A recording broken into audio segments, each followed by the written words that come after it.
Aglorev Magazine Live is brought to you by Daroga Leilani's Energy Exchange. Express yourself without saying a word. and Aglorev Entertainment. Mind, body, soul, energy, healing. Welcome back to Aglorev Magazine Live, your reliable source for assistance with navigating the 3D. Are you feeling the effects of eclipse season? A bit of luck buried inside massive chaos. I am. I just totaled my ex by Friday, and the one who hit me failed the sobriety test and was arrested. How has it been affecting you? Remember, great changes need a clear path.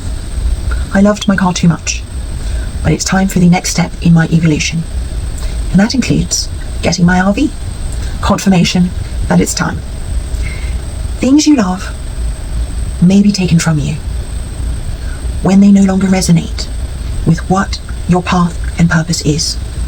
I love that car, and I know she had to be removed forcefully for me to give her up. R.I.P. Princess.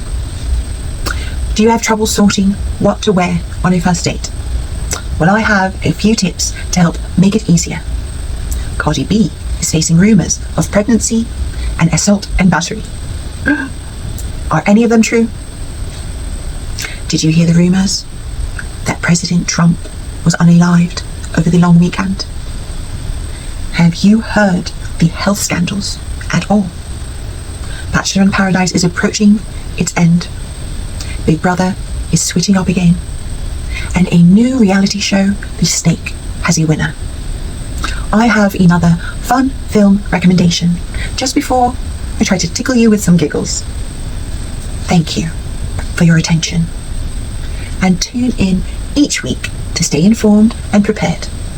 I am here for you.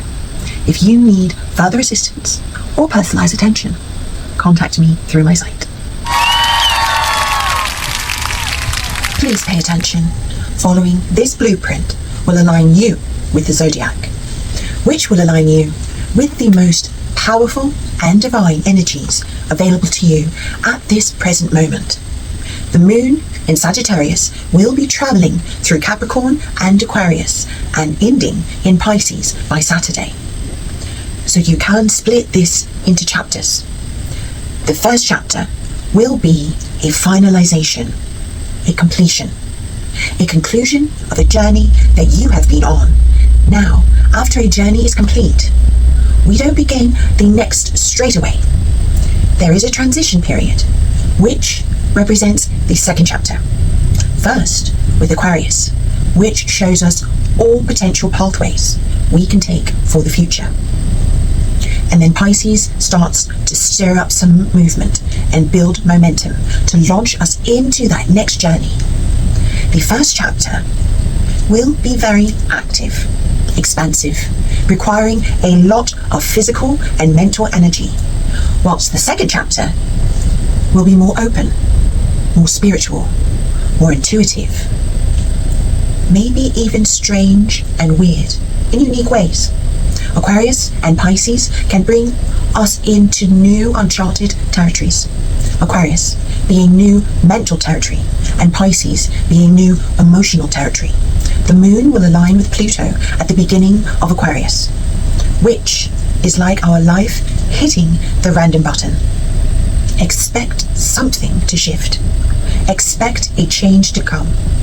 If you are in a dark place mentally or emotionally, this might represent a sudden breakthrough. The sun is well into Virgo right now, and it's going to be forming a square to Uranus in Gemini. Essentially, we are undergoing some massive mental changes. We have to change our approach to communication, to business, to how we engage and interact with others, and even to how we approach menial or mundane tasks in our everyday life. We do not want to be stuck in our old ways anymore, but at the same time, we cannot risk being blown so wide open to the point where we lose our path and our focus. We are all building towards something unique and special, and the stars are challenging us to be both confident in and committed to whatever it is that we're doing. whilst also being humble and curious enough to integrate new ideas, data, technology, people and techniques into our daily routine and how we get things done.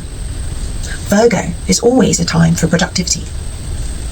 But because it is an earth sign and it is a cerebrally focused sign, being ruled by Mercury, there is a tendency to overthink. In Virgo, it can be very weighty and heavy, a time of harvest, and Virgo is about separating the wheat from the chaff.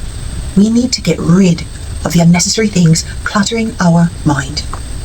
We need to keep the good things and then open up to and reintegrate new ideas into our consciousness. This time period represents a moment where we realize how we are holding ourselves back and will be finally opened up to talking about new approaches that are more productive, more efficient, and that allow us to think and communicate in new ways that get us out of the feeling of being restricted or stuck.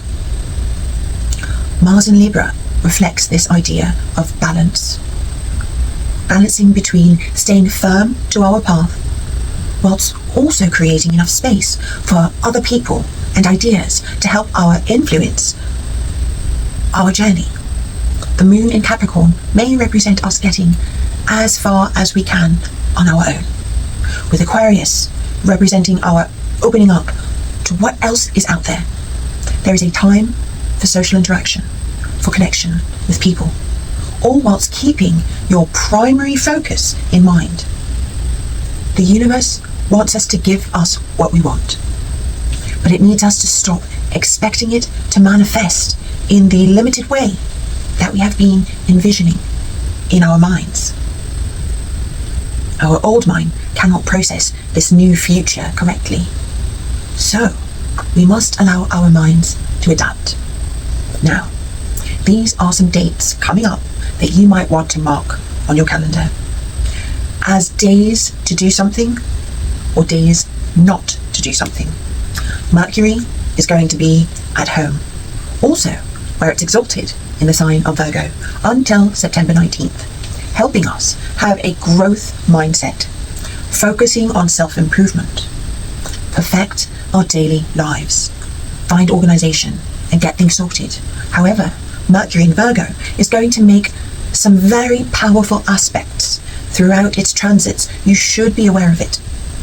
It starts off on a slightly negative foot because immediately after entering Virgo, Mercury in Virgo is going to form a square to Uranus in Gemini. This is a disruptive or destabilizing alignment.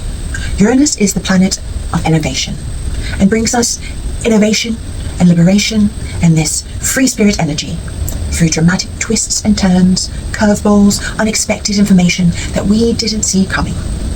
So think technology breaking down, car breaking down, or the revealing or surfacing of shocking information that really changes plans, changes your perspective on something, changes your outlook. And then, when we get to September 12th and 13th, the Sun and Mercury are going to be forming a cazimi in the sign of Virgo. Most Sun-Mercury cazimis bring intense mental clarity. You're seeing something that you want. You get clarity on something and feel motivated to go after it. It's a gorgeous alignment where you get an immense amount of clarity. At the same time, the Sun and Mercury are going to be forming a harmonious sextile to Jupiter in Cancer. When Mercury sextiles Jupiter, or even the Sun sextiles Jupiter, it gives us clarity and motivation and insight, or information towards opportunities that we've been seeking, pursuing, or pining over. So keep an eye out for any metaphorical opening doors, or stable ground, or a rope being thrown your way. Because when we're encountering the full moon and lunar eclipse in Pisces, they're probably going to feel chaotic or stressful or emotional. and then around the 12th and 13th, when the Sun and Mercury form a sextile to Jupiter in Cancer. Whatever we were just stressing us out about suddenly feels hopeful, opportunistic, optimistic, or manageable. So think of the 12th and 13th as the last sunny days before autumn. And then fast forward to the 17th. Mercury in Virgo is going to form a challenging opposition to Saturn retrograde in Pisces. Saturn retrograde is probably going to be testing the clarity that we just recently thought we'd found. There may be disruptions, delays, setbacks, to basically test your patience. You're probably going to be overthinking about a load of things during this time, struggling to commit or to actually make the decision. Old insecurities may resurface, and just know that the conversations around this time are going to feel heavy and intense, and you're going to need to step up to the plate on something. Take responsibility and stand up for yourself. So stay grounded. You've got this. And if you'd like more clarity on how these energies affect you specifically, contact me through my site. As the saying goes, you never get a second chance to make a first impression. And when it comes to first dates, you want to be sure you get it right. Whilst appearances aren't everything, they do play a significant role in shaping perceptions. Choosing the perfect fit for the first date can increase your chance of hitting it off and hopefully scoring a second date. But as many single people can attest, deciding what to wear on the first date can easily feel as daunting as the actual first date itself. Using scientific research and psychological studies on attraction, I'll break down what to wear and, just as importantly, what not to wear on a first date. The best fit for a first date depends largely on where you're going and what you'll do. These tips should help you pick the perfect first date fit. Wear something that makes you feel confident. It's proven. The best fit to wear on a first date is one that makes you feel like your best self. Though it sounds cliche, behavioral research proves that when you feel good, you look good. In a 2012 study, researchers found that clothing can alter a wearer's psychological state and improve performance. One test group was instructed to wear white lab coats worn by doctors, a garment associated with intelligence and carefulness, whilst the other group wore plain clothes, whilst performing a series of attention-related risk tasks. Those who wore lab coats performed better on the tests, making fewer errors and exhibiting an improved attention span.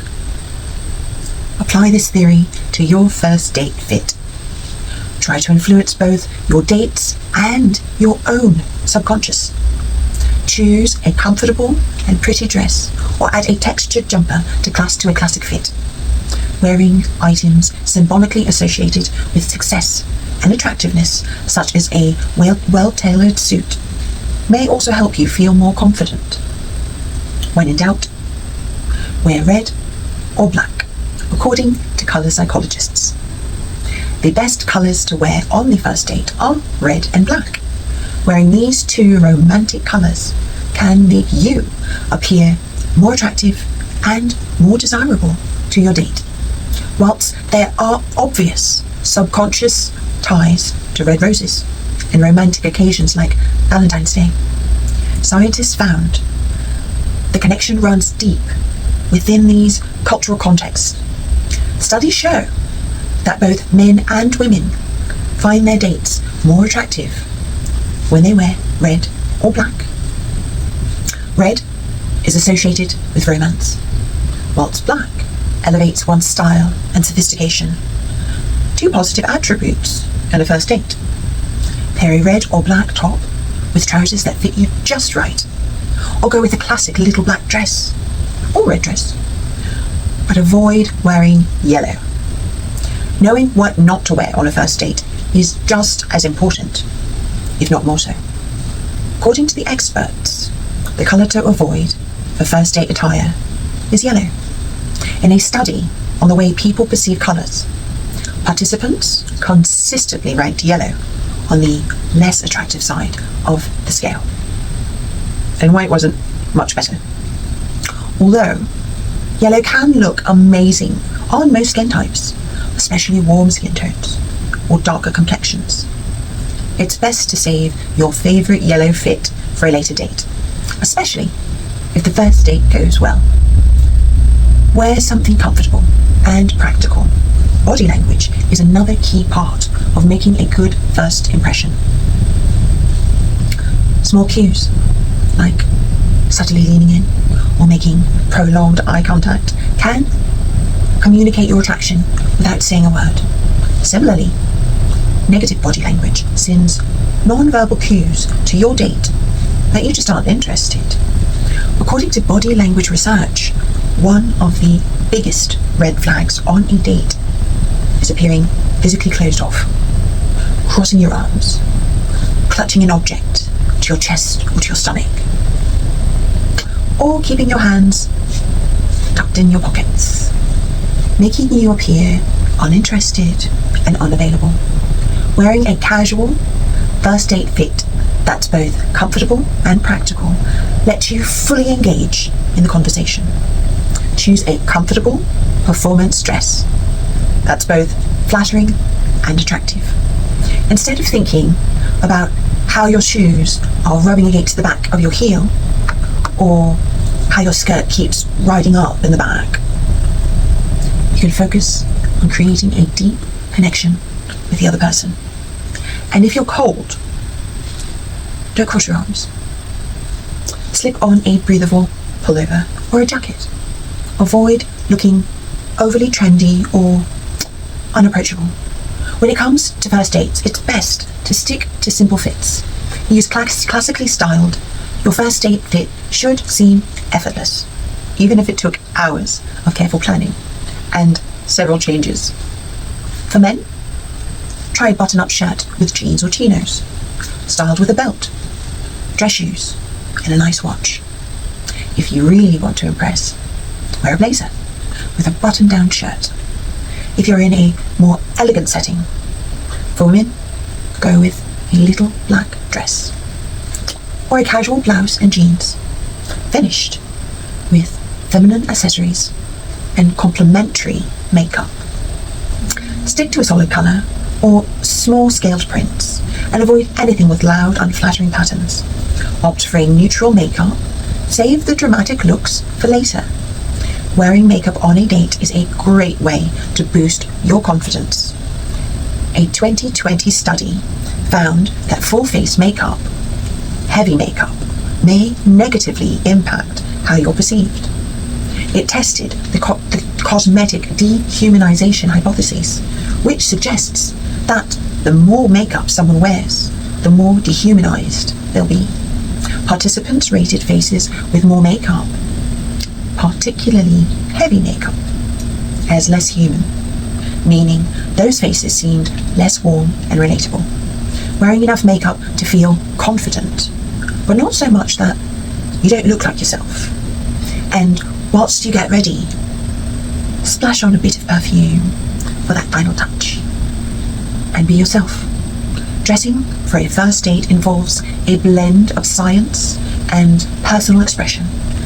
But as cheesy as it sounds, the most important thing you can do on a first date is to look and act like your authentic self. What you wear can be a big part of that. The best first date attire should reflect your personal style and provide your date with a snapshot of your personality. Wear something that makes you feel like you. Whether it's your favourite colour, go-to cologne, or a lucky pair of shoes. By understanding what colour you should wear on a first date, prioritising comfort, and showcasing your genuine self, you can set the stage for a successful first impression and increase your chances of securing a second date. If you would like fit suggestions, check out my Linktree, linked on my site. For coaching, also, contact me through my site. Cardi B angrily tosses a marker at a paparazzi after the shutterbug casually questioned her about viral pregnancy rumours in a video clip circulating on X. An off-camera photographer approached the WAP rapper about alleged claims that her ex, Offset, is publicly bragging about getting her pregnant for the 4th time. As she was leaving court in Los Angeles Tuesday, he then asked the mum of 3, who is currently embroiled in a trial over an alleged altercation with a security guard in 2018, if she foresees any paternity issues with Stefan Diggs, to whom she has been romantically linked since June. The Bodak Yellow hitmaker instantly grabbed a marker from a fan, outstretched hand, and vigorously threw it in the direction of the voice, reprimanding him for his disrespect as she was guided to a waiting vehicle by a bodyguard.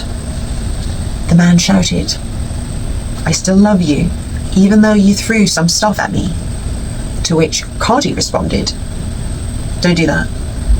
Do you see women asking those type of questions to me?" she asked, whilst wagging her finger at the paparazzi. She continued, "Why do you feel, as a man, you get to ask me those type of questions? Act like you have some manners," she demanded before adding, "Respect women." As Cardi, who was wearing a black polka dot suit for her day in court, got into the vehicle, the man again shouted, "I still love you, Cardi." A representative for the rapper did not immediately comment. Fans in the comments threads were quick to weigh in on the volatile interaction. "Yeah, this was definitely disrespectful," one person wrote, whilst another added, "Like, why would you even say Offset's name? This girl be minding her business." Cardi B recently in court over an accusation of assault and battery by former security guard Imani Ellis, who claimed in court that the rapper used racist slurs, cut her cheek with her manicure, and spit on her during a 2018 trip to the doctor's office. Cardi B vigorously denied the claims and counter-accused Ellis of taking photos of her without permission during the outing. "I didn't touch her," the rapper said in court on August 26th. "It was like a verbal fight, but it didn't get physical. At the time, she was 4 months pregnant with her first child with a estranged husband, Offset. The former couple share kids Culture, 7, Wave, 3, and Blossom, who turns 1 on September 7th. A representative for Cardi B, 32, confirmed to Page 6 on August 1st that she had filed for divorce from Offset, 33, in June. She subsequently began dating NFL star Diggs, 31, hard-launching the relationship with steamy photos from a yacht outing over Memorial Day in Miami. Cardi B is also being sued for assault and battery in July over an incident in which she allegedly threw a microphone at a woman during a Las Vegas performance in 2023. However, with the 2018 case with Ellis, Cardi B has been found not guilty in the $24 million civil assault trial. Congratulations, Cardi. The greater you are, the more it takes, and the more will try to take you down. You are obviously a great woman. Thank you for your art and your craft. Speculation that President Trump was sick or dead took on a life of its own over Labor Day weekend, lighting up liberal feeds with conspiracy chatter that spread far beyond the fringe. On Tuesday, Trump stepped in front of the cameras and squashed the online frenzy. Why does this matter? Baseless rumours about the 79-year-old president's health metastasized at warp speed, spawning millions of memes, TikToks, Google searches, and clues about a supposed White House cover-up. They made it all the way to the Oval Office, where Trump was asked by cheeky Fox News reporter, "How did you find out over the weekend that you were dead?" Trump, with a smirk, said he didn't hear the rumours about his demise, but was very active over the long weekend, doing interviews, playing golf, and posting poignant messages on Truth Social. The big picture? Trump is the oldest president ever inaugurated, narrowly edging over his predecessor, President Biden, who struggles with aging, forced him to abandon his re-election campaign. The media's missteps in covering Biden's decline, laid bare after the Democratic nominee's disastrous debate against Trump in June 2024, remain etched in the public's conscious. Some liberal pundits see a double standard in how the president treats Trump's fitness, pointing to his meandering speeches, online outbursts, and fictional anecdotes as evidence of a similar decline. Until Tuesday, Trump had gone 6 straight days without a major public appearance, his longest hiatus since taking office, coupled with images of Trump's swollen ankles and bruised hand, which still appeared to be discoloured at Tuesday's event. The Labor Day lull quickly became fertile ground for conspiracy theories. Trump's claim on Truth Social Monday that he's never felt better in his life, plus a fleeting public appearance en route to golf, did little to tamp down the speculation. The White House said in July that Trump has been diagnosed with chronic venous insufficiencies and that his bruises were the result of frequent handshaking and the use of aspirin. Critics have challenged the White House physician's rosy assessment that Trump is otherwise in excellent health. But there's little hard evidence to the contrary. For as much as Trump claims to despise the press, he has taken thousands of questions from the reporters and driven countless chaotic news cycles with his marathon appearances. Trump does, however, have a record of obfuscation, which it comes to his medical history. He was far more sick during his COVID hospitalization in October 2020 than publicly acknowledged, with some aides fearing he would need to be placed on a ventilator, according to the New York Times. His eccentric former doctor, Harold Bornstein, told CNN that Trump dictated the infamous 2015 letter in which he claimed Trump would be the healthiest individual ever elected to the presidency. Trump has also mocked Biden's health problems, amplifying baseless conspiracy theories about Biden body doubles, and accusing the former president of hiding his cancer diagnosis. That didn't stop Trump from lashing out Tuesday over the crazy rumours about his health or severe illness, which he falsely claimed were promoted by the fake news media. Last week, Trump states, "I did numerous news conferences, and then I didn't do any for 2 days. And they said there must be something wrong with him." Biden wouldn't do months, Trump told reporters in a political in which misinformation thrives and weakness is weaponized. Health scares, real or imagined, come with the territory. Okay, this time for Bachelor in Paradise, we are going to do something just a little bit different because they did change the day it was airing. So we are going to talk about the likelihood of who will say yes or no and whether or not it would be a good idea. Now, we will start with Andrew and Alex. Andrew and Alex even they may be compatible, they may be fun, they may be good for dating. I don't know if that would be a good romantic longevity connection. I do believe that will not last. Then we have Bailey and Jeremy. In a toxic way, Bailey would say yes and Jeremy would ask just to win the money. So that's the variable there. I do not believe they should, so hopefully that one also is a no. Then we have Spencer and Jess. Spencer is very keen and eager. Jess is holding the brakes. Spencer probably will propose and Jess will have to be the limiting factor. How she limits that, whether she will say outright no or whether she will say let's have a long engagement or let's, you know, it may depend on what level she will limit it to. Or something may happen where she just says yes. Now, the variable here is Dale and Kat.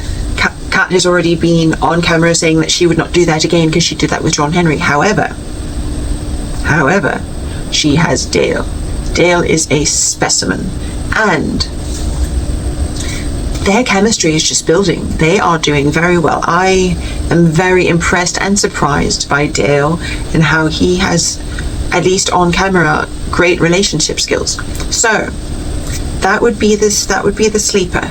I think Kat, even though she has said that she will not say yes, I think if Dale proposed, she might, because of all of the couples, that's the one that could last, even though Dale is DL. That's in the future and that may cause some things, but for now they still like, he's wanting a family, so those are the two that may do a yes. Now, on paper I wish none of them would say yes, but for ratings I'm sure we're going to get some drama. But yeah, they changed the time, so have no update for this volume, but next week we will finalize Bachelor in Paradise, see who the winners are with the money, who said yes, and hopefully some real love has bloomed. We'll see what happens. So this week we are discussing the reality show The Snake on Hulu. Essentially it is a show based on mostly social connection, because the snake holds the power. Each week they have competitions to decide who the snake is. Once the snake is determined, the snake holds the power. The snake chooses the first, and then they continue to choose until there are two left, and then the snake chooses between the pair of them, and the one not chosen goes home. So essentially the snake chooses the first and the last, and essentially chooses who goes home each week, but does not get to choose who those last two are. So that's where the social connections come in, because essentially if you are the snake and you have no friends on that line, you cannot control who's at the bottom. It could be one of your allies, because if they don't like you. So it is you have to work with social connections, you have to win the competitions. And ironically, none of the people had the loyalties that you thought they would have. It was called The Snake. But even the showmance between Mackenzie and Jack, that was probably the closest to real romance on that show. He still chose his friend, his bro.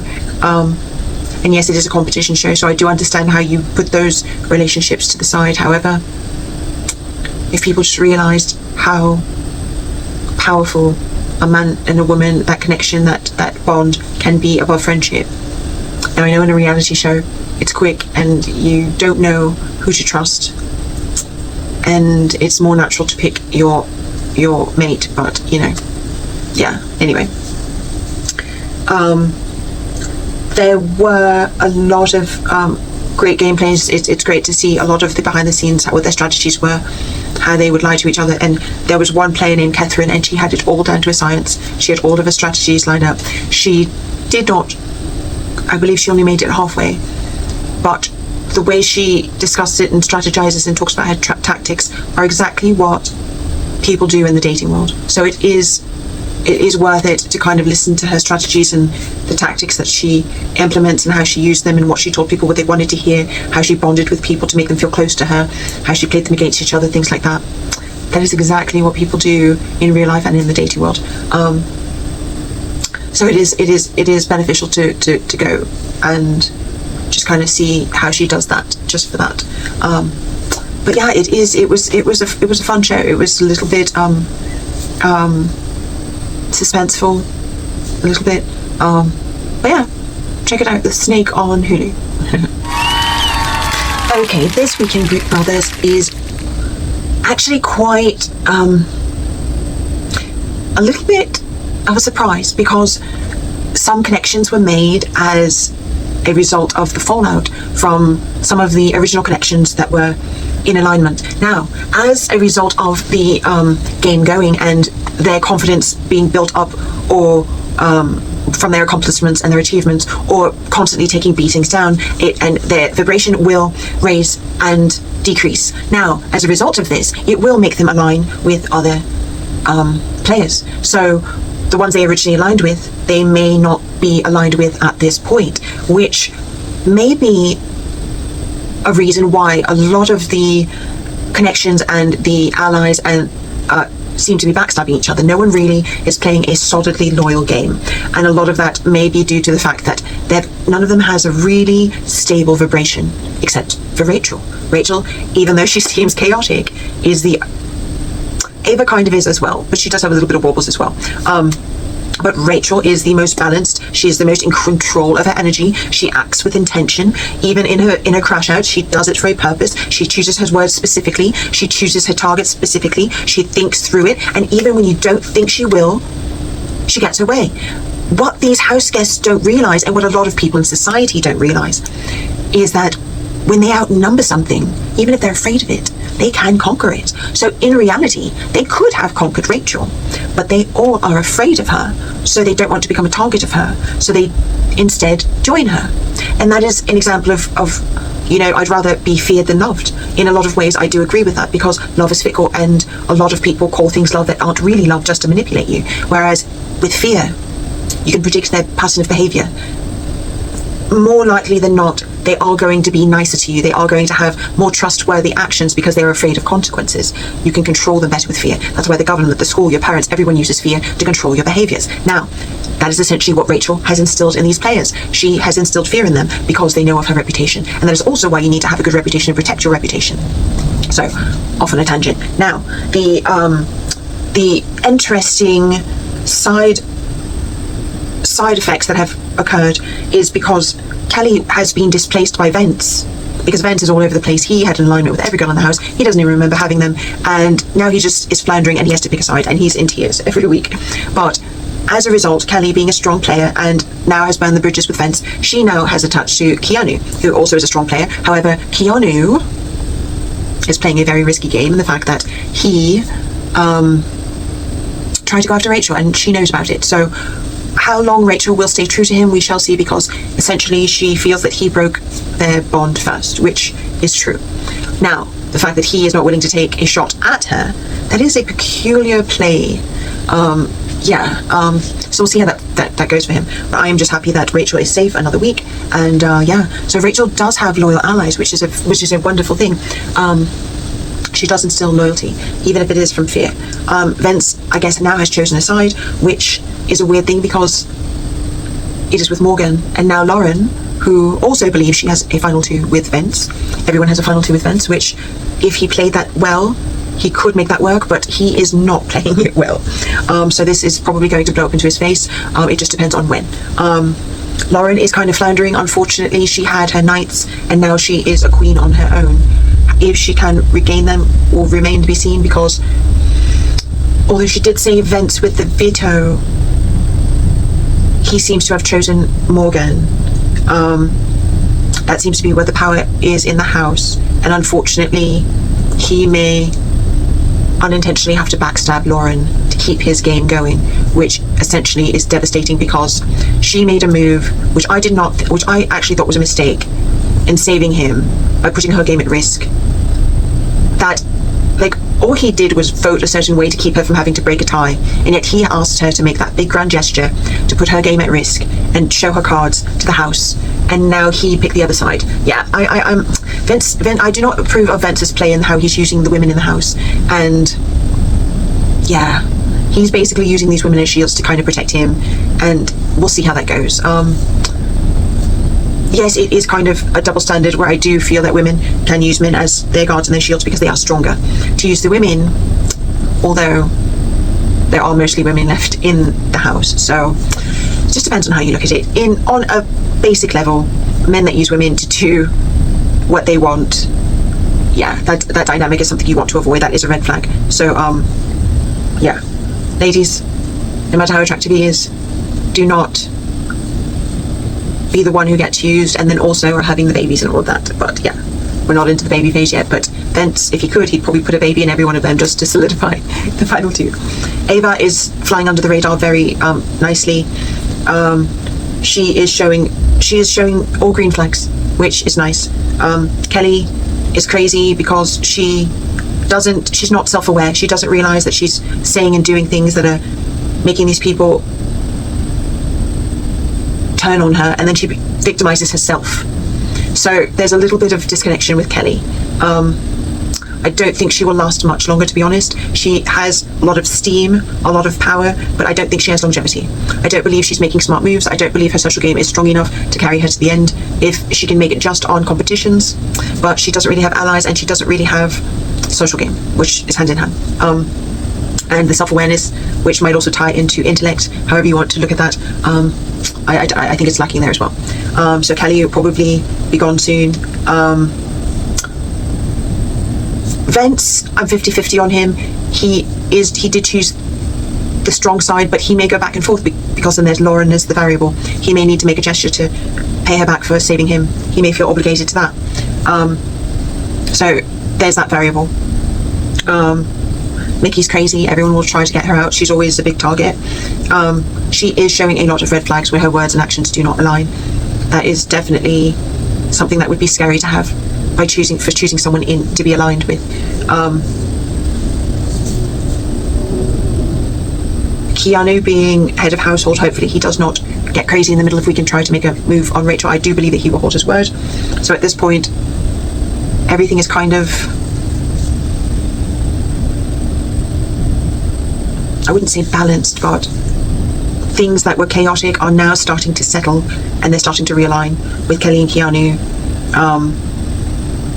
Possibly Lauren and Vince, and then there's Ashley, who's kind of, she changes every day. She's not the the thing is, Ashley, more threats arose, and even though she took that hour-long shower and is incredibly clean, she's people are finding her less annoying. The people that were after her are now out of the house. She has a little bit more peace, and now her annoying tendencies and she's blending more. So ironically, she might find her way to the end just for the fact that no one's paying attention to her right now. So Ashley is a sleeper. So right now my top ones are Rachel, obviously, Ashley, possibly Ava, and if he can use the women correctly, which he seems to be able to, Vence. Vence is the only fella who I believe will make it far if he can get his game sorted with all the women. Keanu may brute his way there. So my final four in idealistic game would be Rachel, Ava, Ashley or Morgan. That's the variable, Ashley or Morgan, and Vence. So that would be Rachel and Ava, the final two, and then Vence and Morgan, final two. However, if Rachel is stronger, she will displace that with Ashley and get Morgan out somehow, because she knows it makes Vence stronger. So so the final four will either be Rachel, Ava, Morgan and Vence, or Rachel, Ava, Ashley and Vence. I didn't think about Will. Will is I don't know. I think he will be gone. Somehow I think he will get used as a pawn because he's not proving to be useful, and all of the fellas that he stuck up for and made big moves for are gone. So he's been on the outside of the vote, so no one really sees him as a strong ally. But I'm excited to see what the next week will bring and who wins the veto and the head of household and the other competition. So we will see where that goes, and yeah, hopefully more blow-ups and exciting things are coming. Yeah, thank you, Big Brother.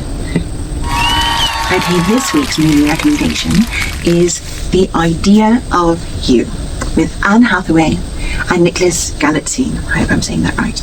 Now, this film is kind of stereotypical, but in some of the best ways.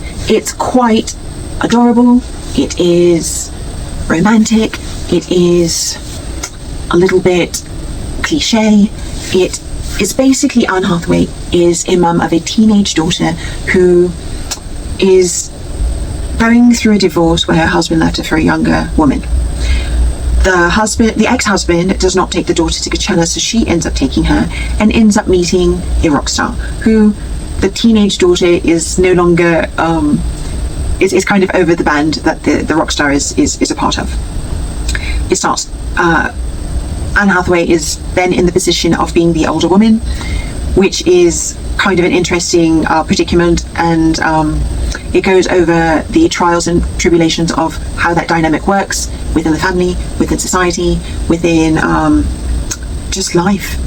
It has some very poignant and passionate moments. The leads are breathtaking to watch. They have some very great scenes. It's cinematically flawless. Like I said, there are some cliche moments, but it is very feel good. It is very sweet. It is a very, you don't even need to watch it date night. This is one of the films that you could just watch. Like sometimes, maybe you might almost for the ladies, maybe you almost want to watch it by yourself, because if you watch it with a real fella, he may ruin it for you. There are some very passionate moments, and be careful with that one, because if you don't want to end up in that predicament with someone, don't put that idea in there. But it's a delicious film. I really enjoyed it. The lead, Nicholas, is dreamy. He probably doesn't like women, but usually the beautiful ones are like that. However, yeah, he's otherworldly. He's attractive. He's just for the fact of that, it's worth watching it, ladies, even men. But yeah, I was born on St. Nick. But yeah, I've watched. You can rewatch it so easily and not get tired of it. Possibly because some of the sentiments and the feelings of it, that there's that sweet innocent love that he pursues her. He doesn't. Now there's a very thin line. There's a thin line between a suitor and a stalker, and a lot of it has to do with attractiveness. And he is a 15 out of 10. So yes, he can stalk, pursue, whatever. He does not take no for an answer. And the thing is, the tactics he goes through, the grand gestures, it's just like, yeah, girls like that stuff. So it's having that come from someone that attractive. Yeah, it's nice to watch. And like I said, if you watch it with a real human man, it might ruin it just a little bit, because it may show you what he's lacking. But so this might be one, ladies, that you might want to watch by yourself. However, it is a very good film. There are some points again that are cliche that may, some people may not necessarily enjoy, but it is a great film. And yeah, check it out. The Idea of You with Anne Hathaway and Nicholas Galitzine. Oh, yeah. Give it up for Olga Lilani. The last time I was at the bar, a fella asked me if I wanted to throw in halves on a baby.